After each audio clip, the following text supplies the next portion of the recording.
언제 가장 아침 일찍 일어나십니까? 목회자들은 새벽 기도회가 있기 때문에 다른 분들보다는 조금 일찍 아침을 맞이하는 편입니다. 그 중에서도 설교가 있는 날, 새벽 제단을 맡은 날은 좀 더 일찍 일어납니다. 그런데 제가 얼마 전 그렇게 일찍 일어난 아침에 좀 다소 당황스러운 일을 경험했습니다. 아침에 이제 알람 소리를 듣고 새벽 일찍 일어나서 밖으로 나갈 준비를 할 때였습니다. 먼저 일어나자마자 화장실로 가서 잠을 깨려고 물로 세수를 했습니다. 그리고 옷을 갈아입고요, 이제 스킨 로션을 발랐습니다. 제가 가지고 있는 스킨 로션이 조금 독특한데 이제 스프레이를 이렇게 뿌려서 얼굴에 이렇게 바르는 그런 이제 로션입니다. 이 생각보다 좀 편리합니다. 다른 것들은 손에 이렇게 받아서 이렇게 손으로 문질러서 또 얼굴을 골고루 펴 발라야 되지만, 이 스프레이식은 그냥 얼굴에 찍 하고 이렇게 뿌리면 되거든요. 그리고 좀 많이 묻었다 싶으면 그때 이렇게 얼굴을 이렇게 털어내듯이 이렇게 하면 이제 굉장히 간단하게 준비를 할 수 있습니다. 그날 아침도 좀 비몽사몽간에 일어나서 세수를 했지만 채 잠이 잘 깨지 않은 상태에서 이제 여느 날과 마찬가지로 얼굴에 스프레이를 쫙 이렇게 뿌렸습니다. 그런데 그 뿌리는 순간 이거 큰일 났다, 이런 느낌을 제가 딱 받은 겁니다. 왜냐하면 이게 뿌리는데 제가 아는 그 향이 아닌 거예요. 그래가지고 뿌리자마자 눈이 막 따갑기 시작하고 피부가 막 이렇게 간질간질하면서 막 이상한 느낌이 들어가지고 다시 화장실로 뛰어갔습니다. 아침에 일어났을 때는 그냥 대충 잠 깨기 위해서 세수를 했는데, 이번에는 폼 클렌징까지 이렇게 손에 잔뜩 묻혀가지고 한참을 그렇게 씻어냈습니다. 나중에 정신을 차리고 도대체 제가 얼굴에 뭐를 뿌린 건가 이렇게 살펴보니까 이제 그 얼굴에 뿌린 게 이제 그 로션이 아니라 집에 그 드레스에 뿌리는 향수였습니다. 그러니까 이제 드레스 밖에 나갔다 오면 이제 옷에 냄새도 맡고 이렇게 하니까 그걸 이제 뿌리면 냄새도 제거되고 밖에 나갈 때도 좋은 향이 이렇게 나거든요. 아침에 이제 비몽사몽간에 비슷해 보이는 것들을 손에 잡아가지고 습관처럼 뿌렸는데 그것이 이제 저의 큰 이렇게 착각이었던 것이죠. 그래서 정말 그날 아침은 다른 날보다도 훨씬 더 또렷한 정신으로 말씀을 전했던 그런 기억이 있습니다. 여러분, 왜 제가 이런 말씀을 드리는가 하면요, 바로 우리의 신앙생활 속에서도 이런 일들이 있을 수 있기 때문입니다. 바로 통 안에 든 것이 무엇인지를 짐작했지만 그것이 밖으로 나왔을 때 우리가 깜짝 놀라듯이 우리가 안다고 생각했던 것들이 실제로 우리의 삶 가운데 경험될 때 우리가 당황할 수 있는 것이죠. 여러분, 그렇다면 우리 신앙의 모습에서는 어떤 것들이 있을까요?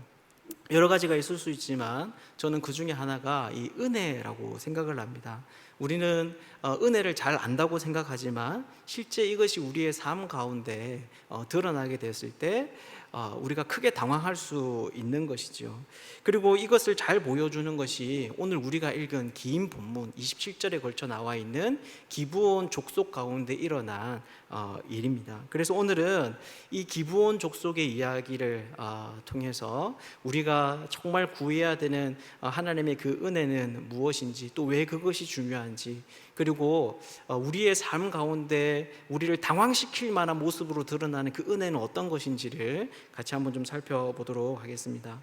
먼저 오늘 본문의 이야기를 보기 전에 앞에 어떤 이야기들이 있었는가를 잠깐 좀 생각해 볼 필요가 있는데요, 새삼스러운 게 아니라 우리가 너무나 잘 알고 있는 이야기입니다. 이스라엘 백성들이 계속적으로 전쟁에서 승리를 해오고 있는 그런 이야기들이 앞에 나옵니다. 요단 동쪽에서 이방 족속들을 무찔렀을 뿐만이 아니라 이 사람들이 여리고성을 점령했죠. 아이 성에서 조금 어려움을 겪기는 했지만 다시금 이 상황을 반전해서 파죽지세로 가나안 땅에 물밀듯이 밀려오던 맥락이 바로 오늘 우리가 읽은 본문의 바로 전까지의 이야기였습니다. 여러분, 그러니까 지금 이 이야기가 들려올 때 나머지 아직 점령되지 않은 가나안 땅에 살아가는 그 민족들은 여러분 어떤 생각을 가지겠습니까? 아마 두 가지의 기로에 서 있다고 서로 생각할 거예요. 이 이스라엘에 항복을 하느냐, 아니면 정말 죽기 살기로 붙어서 싸우느냐, 이런 것들이 자기들 안에 반드시 선택해야, 양차 택일해야 되는 그런 긴장으로 다가왔을 것입니다. 그래서 우리가 읽은 1절의 말씀을 보면요, 여러 민족들이 모여 있습니다. 가나안에 살고 있던 헷사람, 아모리 사람, 가나안 사람, 브리스 사람, 히위, 여부수 사람, 그리고 그 모든 왕들이 지금 한자리에 모여 있는 것이죠. 이 나라들을 대충 지형적으로 살펴보면 가나안 땅 점령되지 않은 대부분의 지형들을 포함하는 넓이를 자랑하고, 민족들로 보아도 이제 가나안 땅에 살고 있는 대부분의 민족을 포함하고 있습니다. 즉 이들은 지금 자신들의 모든 힘을 모아서 결정을 한 거예요. 이스라엘과 우리가 마지막 결사항전을 벌여야 되겠다. 여기서 더 이상 물러설 수 없다. 우리는 반드시 싸워야 된다. 이런 정신으로 함께 모여 있는 것이죠. 그런데 이때 그 중에 한 민족인 기브온 족속이 생각지도 못한 행동을 합니다. 그들의 입장에서는 굉장히 이상한 거죠. 뭐냐 하면, 분명히 우리가 1절을 보면 이렇게 연합한 민족들 가운데 기브온 족속이 포함되어 있습니다. 물론 이제 1절을 보면 기브온이라는 말은 없습니다. 히위 족속이라고 되어 있거든요. 그러니까 히위 족속이 사실 기브온 족속과 같은 말인 것 같아요. 히위가 좀 더 큰 개념이든지 큰 개념인 것 같고요, 기브온 족속은 히위 족속 안에 들어있던 그런 사람인 것 같습니다. 아무튼 이 연합군에 속해서 함께 싸우기를 원하던 그 왕들의 결정 안에 포함되어 있는 이 족속이 그 결정을 배신하고 이스라엘 편에 서려고 하고 있는 것이죠. 그리고 그들이 이런 배신을 위해서 사용하는 방법 역시나 이상하고 비정상적입니다. 뭐냐 하면 속임수입니다. 우리 4절 5절 말씀인데요, 우리 4절 5절 말씀을 같이 한번 읽어보겠습니다. 꾀를 내어 사신의 모양을 꾸미되 헤어진 전대와 헤어지고 찢어져서 기운 가죽 포도주 부대를 나귀에 싣고 그 발에는 낡아서 기운 신을 신고 낡은 옷을 입고 다 마르고 곰팡이가 난 떡을 준비하고. 아멘. 여러분, 이들이 하고 있는 것이 무엇입니까? 기브온 족속은요, 이 이스라엘 백성들의 목표가 뭔지를 알았던 것 같아요. 가나안 땅에 있는 모든 족속을 다 죽이는 것, 전쟁에서 승리하는 것 정도가 아니라 멸절시키는 것이라는 것을 이들이 알았던 거죠. 그래서 어떤 꾀를 내냐면, 마치 자신들이 가나안 땅에 사는 사람들이 아니라 멀리서 온 사람들인 것처럼 지금 상황을 꾸며내고 있습니다. 굉장히 치밀한데, 신발도 그렇고 옷도 그렇고 심지어 음식까지도, 곰팡이 난 음식까지 준비하면서 딱 보면 이 근처에서 온 사람들이 아니라 오랜 길을 왔구나라고 하는 꾀죄죄한 모습으로 지금 이스라엘 앞에 이렇게 서고 있는 것이죠. 마치 자신들은 이스라엘이 멸절하기로 한 그 대상에서 벗어난 사람인 것처럼 그렇게 속이고 있습니다. 그리고 실제 이들이 이스라엘을 만났을 때에도 여러분 어떻게 하고 있습니까? 우리 11절 말씀인데요, 우리 11절 말씀도 한번 읽어보겠습니다. 그러므로 우리 장로들과 우리나라의 모든 주민이 우리에게 말하여 이르되, 너희는 여행할 양식을 손에 가지고 가서 그들을 만나서 그들에게 이르기를, 우리는 당신들의 종들이니 이제 우리와 조약을 맺읍시다 하라 하였나이다. 여러분, 여기에서 지금 뭐라고 이야기를 하고 있습니까? 이 기브온 족속이 이스라엘을 만났을 때 자신들을 종이라고 자처하고 있습니다. 굉장히 조약을 맺으러 왔지만, 어떤 나라와 나라 간에 약속을 맺으러 왔지만 비굴한 모습을 보이고 있는 것이죠. 즉 지금 기브온은 살아남기 위해서 어떤 행동을 하고 있는 겁니다. 굉장히 위험한 방식을 선택하고 있습니다. 자신과 함께했던 그 연합에 대한 의리를 저버리고 속임수를 쓰고 심지어는 자존심까지 버려가는 비굴한 행동을 서슴지 않고 있는 것이죠. 그리고 만약 여러분 이것이 실패했을 때 여러분 어떻게 되겠습니까? 이스라엘과 가나안의 여러 민족들은 물론이거니와 심지어 스스로에게조차도 용서받지 못하는 그런 상황이 될 수 있습니다.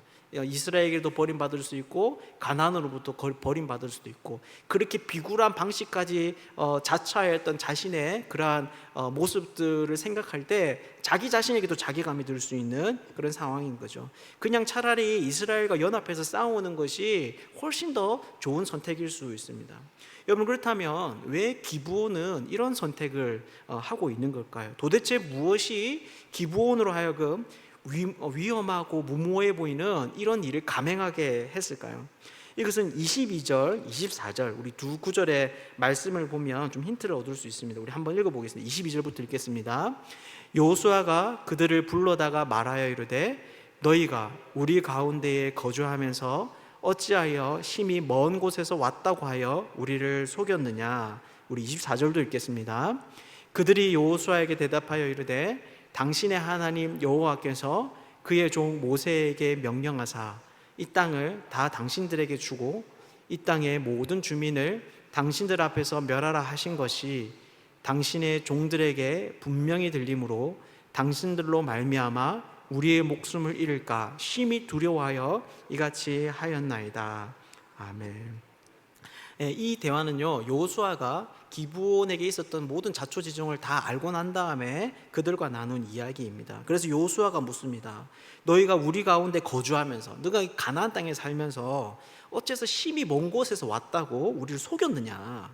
그러자 이들이 뭐라고 이야기합니까? 당신의 하나님 여호와께서 그의 종 모세에게 명령하사 이 땅을 다 당신들에게 주고 또 이 땅의 모든 주민을 당신들 앞에서 멸하라 하신 것이 당신의 종들에게, 즉 우리들한테 들렸기 때문입니다 라고 말을 합니다. 여러분, 이것이 무슨 말입니까? 기브온은요, 지금 조약을 맺으러 오기 전에 이스라엘에게 어떤 사정이 있었는지, 하나님이 그들에게 어떤 일들을 행하셨는지를 다 듣고 알고 있었다라고 하는 겁니다. 그래서 무엇입니까? 자기들이 애매할 수 있는 상황이지만, 자칫하면 모든 것을 잃어버릴 수 있는 것 같은 상황이지만 가만히 있을 수 없었다고 하는 거예요. 이렇게 나올 수밖에 없었다 이야기를 합니다. 그런데 오늘 본문을 자세히 보다 보면 기브온이 또 이렇게 행동할 수밖에 없었던 또 다른 이유가 있었다라고 하는 것을 우리가 알 수 있습니다. 그게 무엇일까요? 이제 앞에 나오는 여리고성에 있었던 라합의 이야기를 우리가 살펴보면 알 수 있습니다. 이 기브온이 하고 있는 이야기 일과 라합이 보였던 행동과 사실 유사한 점이 많은 것이죠. 여러분, 라합도 어떻습니까? 오늘 본문에 나오는 기브온처럼 속이는 일을 합니다. 정탐꾼을 살리기 위해서 군사들이 찾아오자 그들이 이미 떠났다고 하면서 이제 자기를 찾아온 여리고성의 군사들을 속이는 것이죠. 거짓말을 하는 겁니다. 또한 라합도 이스라엘이 여리고를 무너뜨릴 것을 알았고 자신의 생명을 보존해 달라고 부탁을 합니다. 즉 오늘 본문에 나오는 또 다른 이 기브온이 이렇게 행동을 할 수 있는 이유가 뭡니까? 자기들이 라합을 보고 배웠던 겁니다. 이렇게 하면 우리들도 살 수 있겠구나라고 하는 그 교훈을 이미 얻었던 것이죠. 여러분, 그렇다면 이것이 무슨 말이겠습니까? 바로 기브온 족속이 이런 무모한 선택을 할 수 있었던 그 이유에는 두 가지가 있었던 겁니다. 하나는 우리가 이대로 있으면 이스라엘 백성들에게 다 멸절당할 것이다, 우리는 완전히 끝날 것이다 라고 하는 그 긴장감과, 그리고 또 하나는 만약에 라합의 자신들이 들었던 이 라합의 이야기처럼 이런 위기 속에서도 하나님이 허락해 주신다면 다 죽을 수밖에 없는 상황 속에서도 하나님이 간혹 하나 우리를 받아주시기만 한다면 우리에게도 희망이 있을 것이다 라고 하는 그런 확신입니다. 즉 그들이 이런 선택을 할 수 있었던 이유는 어차피 자기들이 조금이나마 살 확률이 더 높은 곳이 어디였냐면 바로 하나님의 어떠함, 하나님께서 자기를 받아주실 수 있을 것이라고 하는 그분의 은혜밖에 없었기 때문이다라고 하는 것이죠. 오직 그 사람들이 살 수 있는 유일한 방법은 하나님이 그들을 도와주시는 것밖에 없었다라고 합니다. 그래서 그들은 자신의 손에 자기의 생명을 두는 것이 아니라 하나님의 그 은혜에, 하나님의 행하심에 자신의 소망을 두고 있는 것이죠. 오늘 본문의 이야기를 살펴보면 어떻게 그거 하나 때문에 저들이 이렇게 위험한 행동을 할 수 있을까라고 생각을 할 수도 있습니다. 하지만 실제로 이것은 성경 전체를 흐르는 중요한 주제이기도 합니다. 신약에도 이것과 관련된 이야기가 나오는데요, 그 대표적인 이야기가 우리가 잘 알고 있는 수로보니게 여인의 이야기입니다. 7장 24절에서 30절에 나오는데요, 우리 좀 기니까 27절에서 29절 말씀만 같이 한번 읽어보도록 하겠습니다. 마가복음 7장 27절에서 같이 한번 읽겠습니다. 예수께서 이르시되 자녀로 먼저 배불리 먹게 할지니 자녀의 떡을 취하여 개들에게 던짐이 마땅치 아니하니라. 여자가 대답하여 이르되 주여 올소이다마는 상 아래 개들도 아이들이 먹던 부스러기를 먹나이다. 예수께서 이르시되 이 말을 하였으니 돌아가라, 귀신이 내 딸에게서 나갔느니라 하시매. 아멘. 네, 이 이야기는 많은 사람들로부터 오해를 받는 본문 중에 하나입니다. 왜냐하면 아무리 이 여인이 이방인이라고 하더라도, 수로보니게 여인이랄 때 이방인이거든요. 이방 여인이라고 하더라도 자신의 딸을 고쳐주기를 간절히 원하는 그 여인에게 자녀의 떡을 취하여 개들에게 던짐이 마땅치 아니라라고 하는 것은, 이런 예수님의 발언은 굉장히 인격 모독적인 발언일 수 있다라고 하는 것이죠. 그래서 늘 사랑과 긍휼이 많으신 예수님의 모습을 생각할 때 이런 예수님의 말씀이 불편하게 느껴질 수 있습니다. 그런데 사실 오늘 이 마가복음에서 저자가 하고 싶은 이야기의 핵심은 예수님의 태도가 아닙니다. 바로 여인이 보이고 있는 이 여인의 모습에 있는 것이죠. 이런 모욕적인 말에 여인이 뭐라고 이야기합니까? 주여 올소이다마는 개들도 제 주인의 상에서 떨어지는 부스러기를 먹나이다 라고 이야기를 합니다. 그러자 예수님이 이 여인의 간구를 들어주시는 거죠. 동일한 마태복음에 보면 예수님이 이 여인을 칭찬했다라고 이야기를 합니다. 여러분, 이것이 무슨 말입니까? 이 여인이 예수님께 칭찬받는 그 믿음의 내용이 무엇입니까? 바로 이 여인은 하나님의 은혜가 무엇인지를 알았다라고 하는 것이죠. 하나님의 은혜를 무엇인지 알았기 때문에 그것을 자신의 유일한 소망으로 삼는 겸손한 간구가 이 여인 가운데 있었다라고 하는 겁니다. 이방인인 자신은 주인과 겸상할 수 없는 짐승처럼 그 어떤 요청도 예수님께 드릴 수 없는 존재다라고 하는 것을 철저히 이 여인이 알고 있었고, 오직 예수님께만 그런 권한이 있다라고 하는 것을 진정성 있는 은혜에 대한 고백으로 자기의 마음을 이 여인이 드리고 있는 것이죠. 사랑하는 여러분, 이것은 오늘날 우리들에게도 동일하게 해당하는 이야기입니다. 왜냐하면 우리들도 이 여인과 같이 원래는 이방인인 사람들이기 때문입니다. 그런데 하나님께서 어떻게 하신 겁니까? 우리가 잘해서가 아니라, 우리에게 어떤 자격이 있어서가 아니라 우리를 긍휼히 여기시는 분이기 때문에, 하나님 놀랍도록 은혜가 풍성하신 분이기 때문에 우리를 그 죽음 가운데에서 건져주셨습니다. 그렇게 우리는 애초에 하나님께 무엇을 간구하거나 얻어낼 수 있는, 긍휼 위에는, 하나님의 긍휼하신 위에는 어떤 것도 기대할 수 있는 그런 존재인 것이죠. 그런데 사람들은 이런 은혜의 개념을 싫어합니다. 자신의 수고와 열심, 헌신, 이런 것들이 하나님 앞에 의미 없다라고 하는 그 사실들이 우리 자신을 가치 없게 여기는 것처럼 보이기 때문입니다. 여러분, 그래서 정말 우리가 인생의 바닥을 칠 때, 흔히 동굴에 들어갔다 이런 표현들을 쓸 때 어떤 생각이 우리에게 많이 찾아옵니까? 해도 소용이 없다, 내가 이런 것 저런 거 다 해도 아무런 의미가 없다, 이런 것들이 우리 마음 가운데 다가올 때 우리는 우리의 무가치함을 깨닫게 깊이 이렇게 느끼게 되는 것이죠. 이런 무가치함이 예수님 앞에서도 은혜 안에서 드러나기 때문에 우리는 이런 개념을 싫어할 수 있습니다. 하지만 우리가 가만히 생각해 보면 하나님께서 우리를 행위대로, 우리의 행위대로 헤아리지 않는 것이 훨씬 더 우리에게 유리합니다. 왜냐하면 그분의 기준은 완벽함이고 완전함이기 때문입니다. 그래서 하나님께서 연약한 우리의 행위를 헤아리시기 시작을 하면, 그래서 자신의 결심조차도 쉽게 지켜지지 못하는 우리를 그분의 그 엄밀한 저울에 올려놓으시면 우리는 정말 망할 수밖에 없는 존재이죠. 그래서 하나님께서 우리를 행위가 아니라 은혜로 대하신다라고 하는 것은 우리에게 너무나 놀랍고도 복된 소식입니다. 사랑하는 여러분, 성도가 하나님께 호의를 입을 수 있는 유일한 이유는 그분의 은혜 때문입니다. 하나님의 긍휼하심만이, 그분의 인자하심만이, 우리의 모든 악한 행위를 듣고 우리를 선대하시는 그분의 오직 사랑하심과 자비하심만이 그분 앞에 서는 모든 사람들의 유일한 희망이고 소망인 것이죠. 우리가 이 사실을 깊이 이해하고 또 늘 기억할 수 있으면 좋겠습니다. 그래서 수로보니게 여인의 그 겸손함으로, 또 하나님 은혜의 모든 것을 걸었던 이 기브온의 절박함을 가지고 간구할 수 있는 그런 사람들 되기를 주님의 이름으로 축복합니다.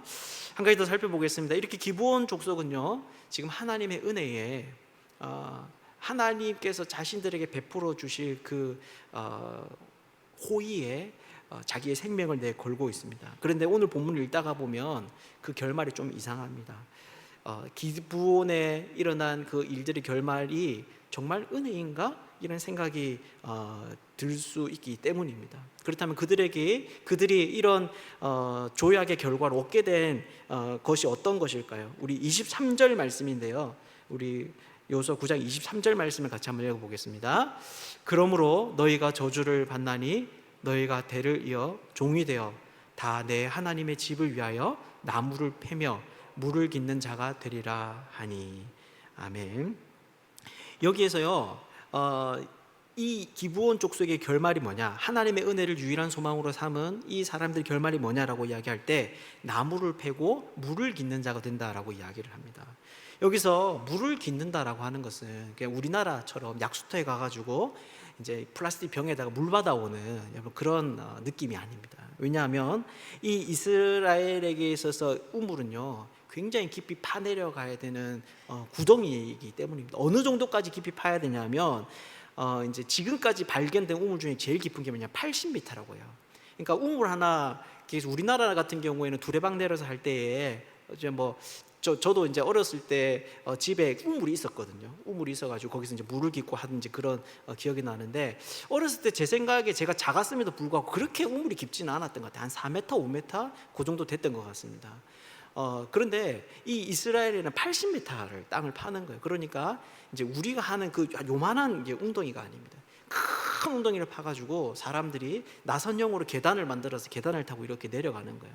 그러니까 물을 길어 오르는 것은 물덩이를 지고 80m 되는 땅으로 지하로 내려가서 물을 깃고 들고 다시 그 계단을 올라오는 일들을 의미합니다. 그러니까 굉장히 고되고 또 힘든 일인 거죠. 그래서 이 일은 그 당시에 사회적으로 문화적인 모습입니다. 남자에 비해서 약간 천시받던 여인들이 주로 하던 일이었다고 합니다. 그런데 이 일이 누구에게 갔냐 하면 바로 그 기브온 족속에게 간 것이죠. 그래서 이 일은요 그들에게 수치스럽고 모욕적인 일이 될 수 있습니다. 또한 나무를 팬다라고 이야기하는데, 이 나무를 준비하는 것은 이제 하나님의 집을 위해서 하는 것이라고 뒤에 나와 있거든요. 그 당시에 이제 주요한 연료가 나무였던 걸 생각할 때 이것은 자신의 삶도 제대로 돌보지 못한 채 쉴 틈 없이 일해야 하는 것을 의미했습니다. 그래서 이런 일들을 오늘날 우리 입장에서 생각해 보면 정말 3D 업종에 해당하는 그런 일들입니다. 사람 대접도 제대로 받지 못한 채 이론 죽도록 하는, 오늘날로 말하면 노동 근로 환경이 최악인 그런 상태인 것이죠. 그런데 심지어 여호수아가 뭐라고 이야기합니까? 너희가 대를 이어 종이 되어 이 일을 해야 된다고 이야기합니다. 나만 고생하는 게 아니라 내 자식까지도 똑같이 고생해야 돼요. 내 자식에서 끝나는 게 아니라 내 자식의 자식까지도 종이 되어 이 수치스럽고 부끄럽고 모욕적인 일들을 계속 감당해야 되는 것이 바로 그들이 하나님의 은혜에 기댄 그 결과였다라고 하는 거죠. 그래서 여러분, 우리가 이 이야기를 들으면 어떻습니까? 마치 이거는 기브온이 저질렀던 어떤 배신의 행위, 또 속임수에 대한 하나님의 징계처럼 느껴집니다. 그래서 그 과정이 어떠했든지 간에 그래도 하나님을 믿고 모든 것을 다 걸었는데 하나님이 이 은혜를 배신했구나, 은혜는 함부로 우리가 기대하면 안 되는구나, 이런 느낌을 우리가 받을 수도 있는 거죠. 이것은 사실 오늘날 우리들도 신앙생활 가운데 한 번쯤은 공감할 수 있는 그런 이야기입니다. 우리도 하나님을 간절히 찾고 또 구할 때가 있습니다. 우리의 삶이 절박하면, 힘들면 힘들수록, 절박하면 절박할수록 우리의 이 간구와 또 하나님을 향한 이 기대는 더 깊어지는 것이죠. 그런데 어떤 경우가 있는 것입니까? 물론 그 답이 해결될 때도 있지만 오히려 상황이 안 좋아지는 경우도 있습니다. 혹은 기도하는 거나 안 하는 거나 큰 차이가 없어 보이는 그런 결과가 우리 가운데도 주어질 때가 있는 거죠.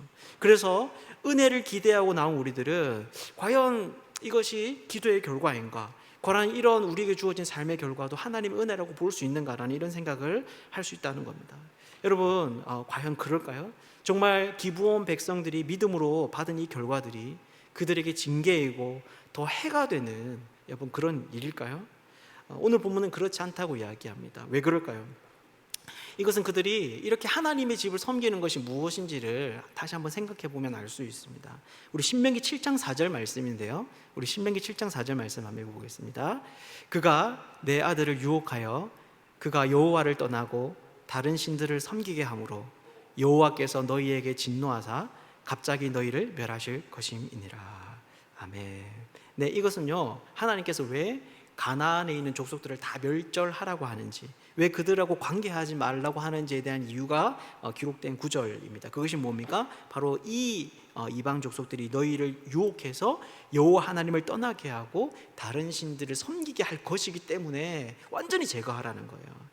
즉 지금 이 기브온 족속의 사람들은 어떤 상황이 있는 겁니까? 이 사람들이 지금 이스라엘 진영 안에 들어와 있다는 것은 여러분 무엇을 의미하는 겁니까? 우리 26절 말씀인데요, 우리 26절 말씀도 같이 한번 읽어보겠습니다. 여호수아가 곧 그대로 그들에게 행하여 그들을 이스라엘 자손의 손에서 건져서 죽이지 못하게 하니라. 여호수아가 한 일이 뭐냐면 이스라엘 사람들이 그들을 죽이지 못하게 한 거예요. 그러니까 지금 분위기가 어떤가 하면 이 이스라엘 민족이 계속 전쟁을 치루어 오면서 약간 민족 전체가 군대화된 겁니다. 군인화된 겁니다. 상명하복이 자기들의 삶 가운데 약간 체질화되기 시작했어요. 그러니까 하나님께서 말씀하신 그 일들이 자기 해야 된다는 어떤 부담감과 의무감이 있었던 겁니다. 그래서 기브온 족속이 지금 이스라엘 진영 안에 있다고 하는 것은 언제든지 돌맞아 죽을 수 있는 어떤 그런 상황, 언제든지 멸절될 수 있는 그런 위기 가운데 있었는데 여호수아가 지금 그것을 막았다라고 하고 있는 것이죠. 그렇기 때문에 여러분, 이때 이들이 하나님의 집을 위해서 물을 깃고 또 나무를 패는 이런 일들을 하면 여러분 그것이 어떤 의미를 가지겠습니까? 바로 이 사람들이 더 이상 이스라엘 민족이 신앙을 저버리도록 하는 위험 요소가 아니다라고 하는 것이 나머지 백성들 가운데 드러내 보이게 될 겁니다. 이들은 외적으로 공견하게 이제는 하나님을 섬기는 사람들로 보이게 되는 것이죠. 이들은 하나님께서 말씀하신 멸절 대상이 가지는 그 이유가 전혀 해당하지 않는 것으로 보이게 됩니다.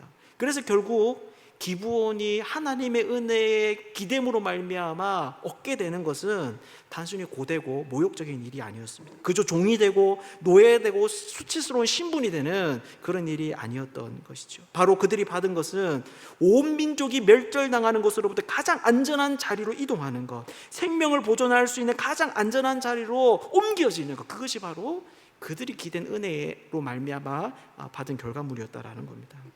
사랑하는 여러분, 그렇다면 이것이 오늘날 우리에게 의미하는 것이 무엇이겠습니까? 바로 이 세상에서 무엇보다 가장 큰 은혜는 하나님 그분께로 가까이 가게 하는 일이다라는 겁니다. 이 세상 그 무엇보다 큰 은혜는 삶이 좀 더 편해지고 내 마음이 위로를 얻고 큰 은사를, 영적인 은사를 경험하는 게 아니라 그분 곁을 떠나지 않고 그 자리에서 하나님을 섬길 수 있도록 하게 하는 그런 과정과 요소, 이런 것들이 우리에게 정말 은혜다라고 하는 것이죠. 여러분들은 이것이 은혜임을 알고 계십니까? 너무 안타깝게도 많은 사람들이 이것을 은혜로 이해하지 않습니다. 마치 신앙생활들을 자유와 속박된 것처럼 이해하는 것이죠. 하고 싶은 것이 너무 많은데, 내가 좋아하는 일이 너무 많은데 교회는 그걸 하지 못하게 한다는 겁니다. 그래서 교회에서 은혜를 이야기하면 시큰둥해합니다. 내가 원하는 것, 내가 하고 싶은 것도 하지 못하게 하는데 무슨 그게 하나님께서 베푸시는 은혜라고 부를 수 있는가라고 하는 것이죠. 하지만 성경은 오늘 뭐라고 이야기를 하고 있습니까? 바로 그렇게 우리가 하나님 곁에 있어야지만 우리의 생명이 보존된다고 이야기를 합니다. 다른 곳에 있으면 우리가 멸절을 당한다는 거예요. 오직 하나님 옆에 있을 때 우리가 그분의 진노를 피해갈 수 있다라고 말씀이 우리를 권면하고 있는 거죠. 사랑하는 여러분, 하나님의 은혜는요, 우리가 원하는 것을 우리 손에 쥐어주는 것이 아닙니다. 우리가 원하지 않을 수 있지만 그럼에도 불구하고 가장 좋은 것을 얻도록 하기 위한 하나님의 인도가 바로 은혜입니다. 그래서 은혜는 우리는 내가 섬기는 일이 의무관처럼 느껴지고 해야 할 사람이 없어서 내가 아니면 어쩔 수 없이 해야 할 사람이 없어서 어쩔 수 없이 내가 하는 일처럼 느껴지지만 억지로라도 주님의 몸을 섬길 수 있는 그 자리가 우리에게 은혜의 자리인 것이죠. 은혜는 우리가 좀 더 먹고 싶고 내가 먹고 싶은 것을 먹고 또 가고 싶은 곳을 가고 누리고 싶은 것을 누리게 하는 것이 아니라 말씀대로 자기를 절제하고 견딜 수 있게 하는 것, 이것이 바로 은혜라는 것입니다. 사랑하는 여러분, 우리 인생에서 가장 복된 자리는 하나님 곁입니다. 우리가 오늘 이 사실을 깊이 생각할 수 있기를 바랍니다. 그래서 우리가 어디에 있는지를 생각하고 하나님과 가까이 있다면 불편하더라도 감사와 기쁨을 고백하는 그런 사람들이 되면 좋겠습니다. 또 우리가 하나님과 멀리 있다면 그것이 위험한 곳인 줄 알고 다시금 하나님의 은혜를 구하며 그분 가까이로 나아가는 사람들 되면 좋겠습니다. 이 자리에 있는 우리 모두가 날이 갈수록 하나님 곁으로 가까이 가는 사람들, 우리를 부르신 그 복되고 귀한 자리에 머무를 수 있는 하나님의 백성들 되시기를 주님의 이름으로 축복합니다.